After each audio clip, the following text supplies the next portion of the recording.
Okay, everybody. Today we are over at the Street Dog Hero page on Facebook. Now, the purpose of this video, I want to inspire everybody to have a look at something when it comes to looking at all of these dog experts, dog adoption agencies. Look at this 501c3 nonprofit. So, if you've taken a macro or microeconomics or statistics class or marketing class, you probably heard about this. But if you haven't, I highly recommend looking up all of this. So now a 501c3, here's one of the pages on it. Fostering or prevention of cruelty to animals and children. So that's what they try to list themselves under. This is an organization that works for children's safety or general welfare, as well as that for animals. So they get nonprofit status. They get to spend money as they like, take donations as they like, but they don't have to pay taxes. And what that means is local people have to cover the taxes that pay for these organizations. So when a company like this spends a bunch of money bringing in out of state dogs, for example, Street Dog Hero brings in dogs from Oklahoma and Texas into Oregon. The donations that they receive, the money that they spend, they get to claim tax exempt status. So you, as the Oregon taxpayer, you pay for this. You pay for these dogs from Oklahoma and Texas and other states. That's not the only states they bring dogs in from, but you are paying for other states' problem dogs just because these people pull your heartstrings when they bring these dogs into Oregon. They bring these dogs into Oregon on jet planes, air conditioned vans, top quality, top of the line vehicles that have top of the line tires, top of the line maintenance, all of the stuff that many Oregonians cannot even afford. So here we are on one of the Facebook posts talking about this company that I'm talking about. They say these are high flying pups. They call them pups. And then, of course, they say older dogs. Isn't that funny? They call these senior dogs that are on the last months of their life puppies. Puppy, puppy, puppy. But it's interesting. We do have some interesting comments here. This person says, our shelters are already full. So does that person. Interesting. This person says to make sure that they are fully checked, a friend of mine rescued a lab from Texas and had to spend $4,000. Interesting. So let's see some of these replies here. So in the replies, heartworm is a big problem.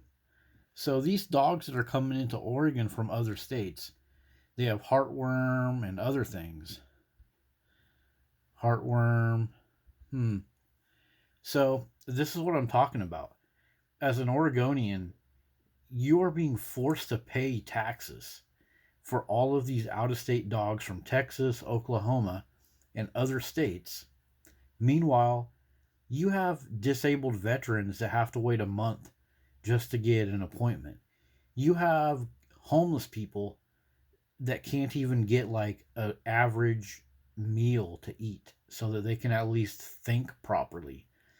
I mean, you have children that go for a week without a meal, yet you're bringing in dogs with heartworms into your state, risking your dogs that you already have and putting funds into problem dogs from other states.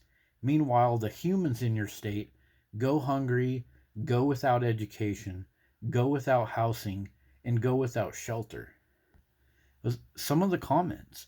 I could support this if there was a shortage of local homeless dogs, but shelters here are in crisis. I mean, so this isn't even about just dogs or people. It's also about the infrastructure that we already have in place to support the dogs that we have here. The shelters, the humane society, the dogs that are in homes that can't afford dogs. We have streets with stray dogs. We have overflowing shelters.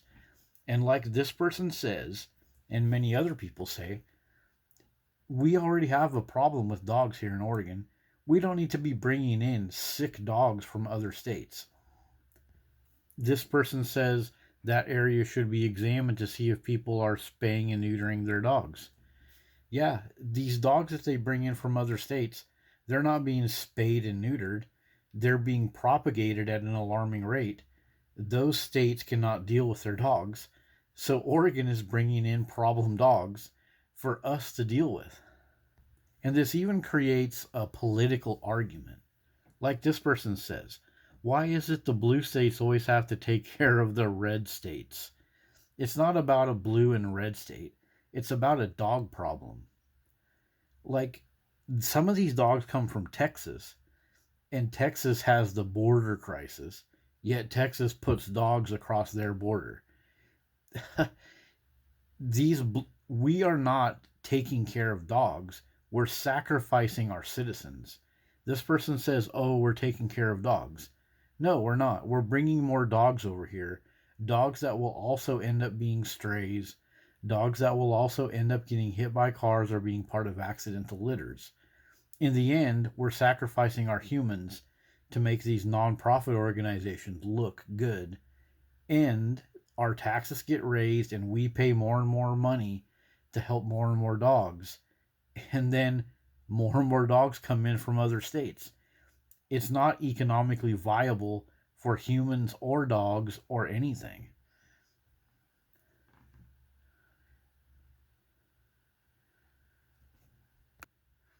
This comment right here, y'all bringing in dogs from other places, but yet the Madras location, Madras, Oregon, that's a city in Oregon, is shutting down because of funding. Why not help local? Exactly. Why not take care of the people you have right here in Oregon? Why bring in sick, heartworm, and of course many other problems that these dogs have from other states?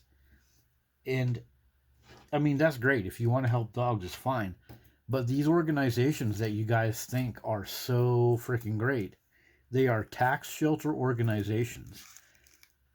Your Oregon tax dollars pay for them, and your Oregon people and your Oregon dogs have to suffer and sacrifice their own quality of life so that you can continue this BS. So, this whole story, this is just, it's BS. Flying them home. Like, what are you talking about? If you live in Oregon and you have a dog that you can't take care of, are these people going to come to your house with a jet airplane and fly your dog to Oklahoma? No, they're not. They're going to fly a bunch of sick, elderly dogs to your state, make you pay for it, make you have a lower quality of life, make your dog have a lower quality of life, so these sick dogs from Texas and Oklahoma can ride on jet airplanes in top quality dog boxes to your state. Meanwhile, how many people in your state don't even own a car or have a job or have the ability to ride on a jet plane?